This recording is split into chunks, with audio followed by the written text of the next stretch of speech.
বাড়ির মতো বোন বিয়ে হয়েছে মাছ এটি বাজলাম আর এটি বুনে দিয়ে বুনে তো খাই হাবো। গেদা আনলো আমার নিগে মাছ বড়ে সেই মাছ বাজবার নিয়ে দিলাম সেই মাছ থাইতে করে বউ কনে নিয়ে যায় আজকে আউকে হইস করে নই। ঘরে তো একটা সবজি নাই কে ভাত তো রান্তাছে খামো কি দে বুঝি তোমার মাছ আনছি নেও। কিন্তু রে ঘরে একটা সবজি নাই মাছটা না তাও তুই ভালো করছ। বুঝি তোমার বাড়ি বললাম আমার বিয়ে হয়েছে আং বাতি যে কোনো বস্তু আনলাম তোমাকে দিয়ে যাই তাও। ও পিঞ্জরা তুই বয়া রান্ধি খাওয়া দাওয়া করে তাহলে যাসনি। না বুঝি আমি বহুম না আমি মাছ বাজ বানিয়েছি হিন্দি গাইনি তোমাকে মাছটা দিয়ে গেলাম জায়গা তাহলে থাকো। ও পিঞ্জরা তুই তোলা যা আমি রান্ধতে পারে ঘর নেই। বুঝছি বউ মাছ নে বোর বই নিতে দিবার গেল গেদা গেদার কাছে কই নে দে গেদা কি কয়।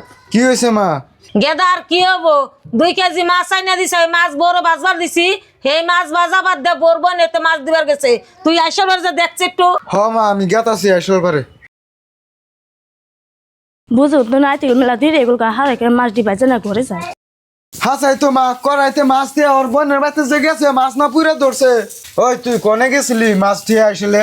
না এবারে বুঝি তো অল্প তেলে নিয়ে গেছিলেন। মিশা কথা কবি না, তুই তেলের নিয়ে গেছিলি না তোর বোনটা মাছ দিবে নিয়ে গেছিলি? কেরা গেল যে আমার বললে তো মাছ দিবা নিয়ে গেছে কে কি দেখছে আমারে? নো যাই মার বুগলে মা হাসা কথা গেলো না মিশা কথা গেলো এটা ফামনি আমি। মা ওর বোনের বাড়িতে বলে মাছ দিবে নিয়ে গেছে না এগুলো আমার না করলো তুমি কি আমার মিশা কথা বলে? গেদা আমি এনে বইবে সবই দেখতেছি থাল তো করে মাছ নে বোনের বাড়িতে গেল হাসান মিশা তার বোনের বাড়িতে নিয়ে যাও মাছ দেখে হোক নিচে না না নিচে। ও বাবা গেতাছি আর মাছ কি তোর বোনের নিয়ে কিনে নিয়েছি নো নো হ্যাঁ